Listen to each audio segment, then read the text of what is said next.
Some houses do not just hide horror behind their walls, they become the horror themselves. 6 houses, 6 ways out that never quite open.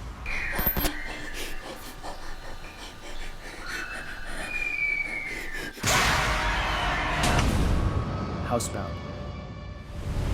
Gerard Johnstone directs Housebound, released in 2014, following Kylie Bucknell, a young woman with a long record of theft and drug use, after a botched ATM robbery leaves her sentenced to 8 months of home detention.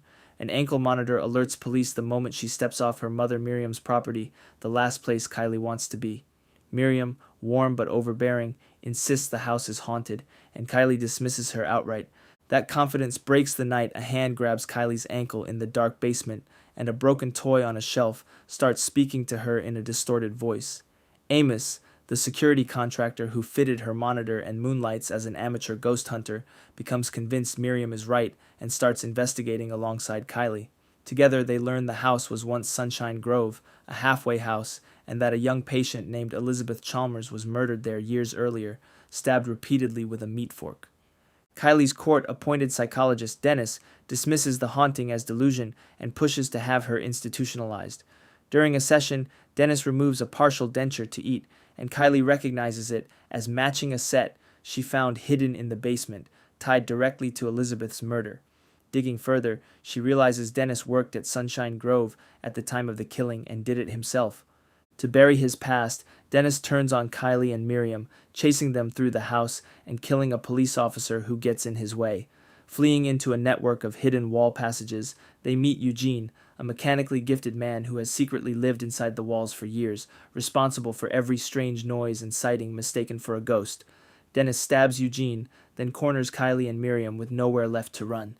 Eugene wakes and passes Kylie a live wire, and she uses it to kill Dennis, the psychologist who spent months insisting the presence haunting the house did not exist. Would You Rather? David Guy Levy directs Would You Rather, released in 2012, centering on Iris, a young woman struggling to pay for her younger brother Raleigh's leukemia treatment. Raleigh's oncologist, Dr. Barden, introduces her to Shepard Lambrick, a wealthy philanthropist who offers to cover the treatment and secure a bone marrow donor if she wins a game at his mansion. Iris agrees and arrives to find 7 other desperate guests, including Lucas, a fellow contestant who becomes her ally.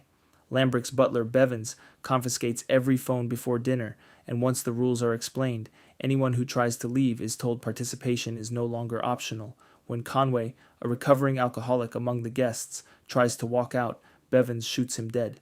The game escalates fast. In one round, players choose between stabbing each other with an ice pick or whipping a fellow contestant named Travis, and an elderly guest named Linda bleeds to death from a stab wound gone wrong.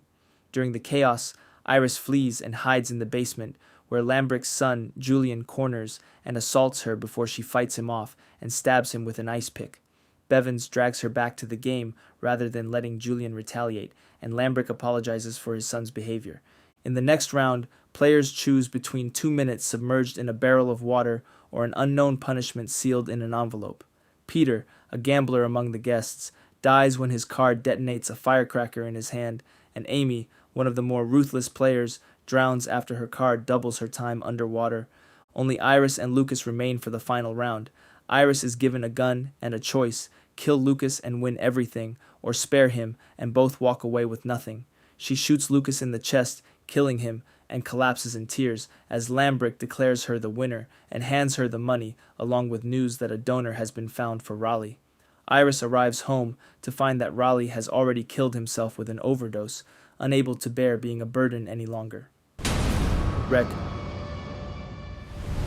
Jaume Balaguerro and Paco Plaza direct Rec, released in 2007, following television reporter Angela Vidal and her cameraman Pablo as they film a night shift with firefighters in Barcelona for a documentary series. A call comes in about an elderly woman named Conchita, trapped and screaming inside her apartment. When firefighters and police force open her door, Conchita attacks and bites one of the officers.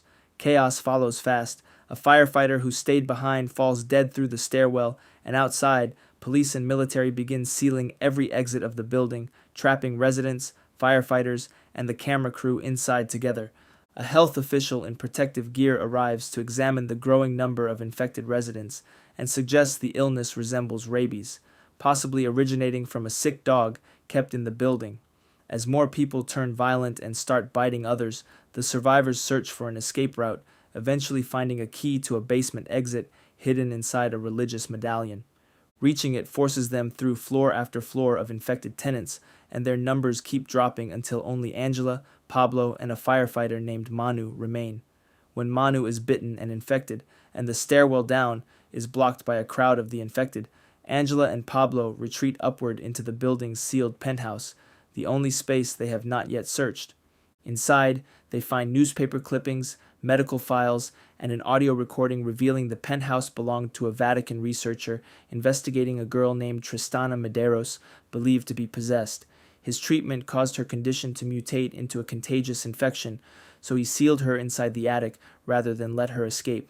Pablo's camera light breaks in the dark, forcing him to switch to night vision, and an emaciated Tristana emerges from the attic and kills him. Angela grabs the camera and tries to run, but drops it in the dark while searching for a way out. The final footage shows her dragged screaming into the darkness by Tristana, and the recording cuts out with her fate never shown. Berlin Syndrome. Kate Shortland directs Berlin Syndrome, released in 2017, following Claire, an Australian photographer backpacking through Berlin, who meets Andy, a local English teacher, and spends the day and night with him at his apartment. The next morning, Andy leaves for work, and Claire finds the door locked, which he blames on a forgotten key. When it happens again the following day, Claire notices the windows are reinforced and will not break, her phone's SIM card is missing, and Andy has written the German word for mine on her shoulder while she slept. She realizes he has no intention of ever letting her leave. Claire fights back where she can. She stabs Andy's hand with a screwdriver and flees down the stairwell, but he catches her in the courtyard and slams her fingers in a door, dragging her back inside. He ties her to the bed while he is at work, and later cuts off the apartment's water and power for stretches at a time.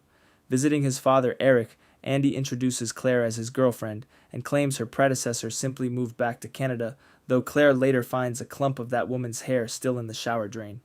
Andy's student Franca nearly discovers Claire during a visit to the apartment, but leaves without raising an alarm.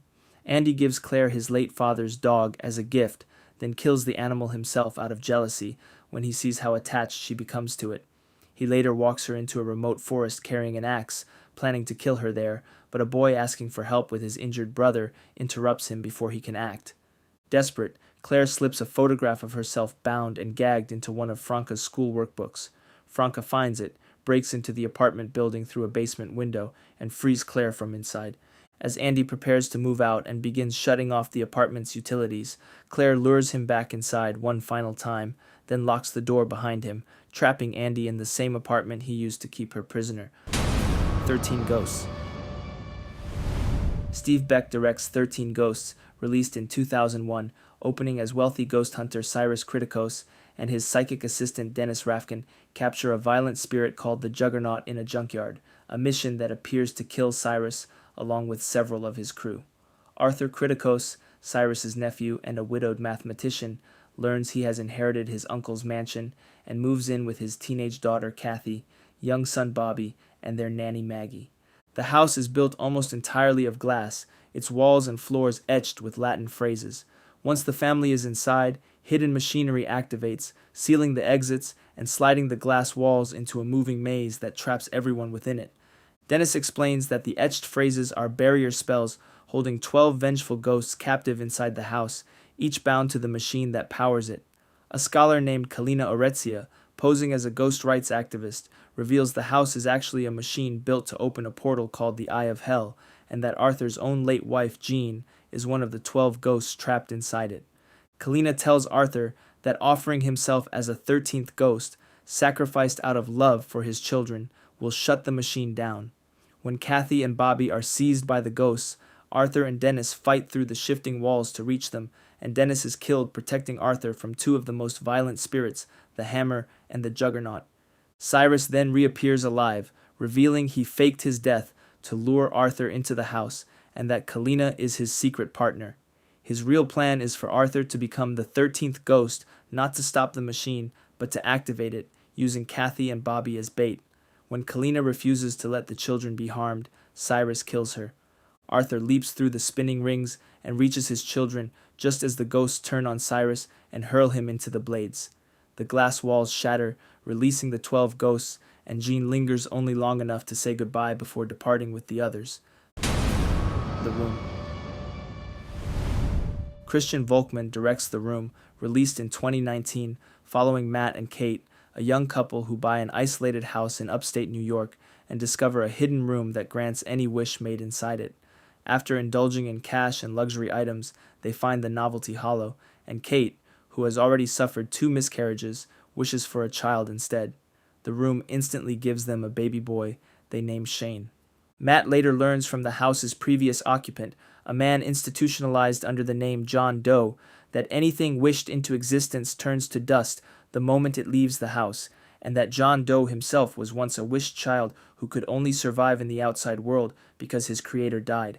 As Shane grows, he resents being kept inside and begins to suspect Kate is lying about why he can never leave. When John Doe tells Matt by phone that Shane could live freely outside if Kate dies, Kate overhears and nearly crashes her car in despair before turning back. That night, Shane secretly watches Matt and Kate together, then sneaks outside on his own and instantly ages into a teenager.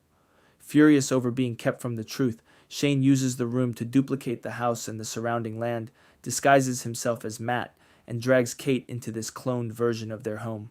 The real Matt finds the cloned house and breaks in just as Shane assaults Kate. She shoves him down a staircase, and the two try to flee, only to discover Shane has warped the room into a maze with no way out.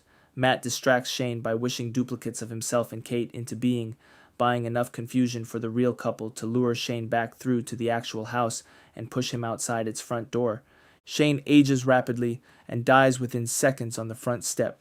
Weeks later, Kate learns she is pregnant, staring at the positive test with visible dread rather than joy. That's the list. 6 houses that turn from shelter into cage, and 6 very different ways their people fight to get free. Subscribe for more horror breakdowns, and we will see you in the next one.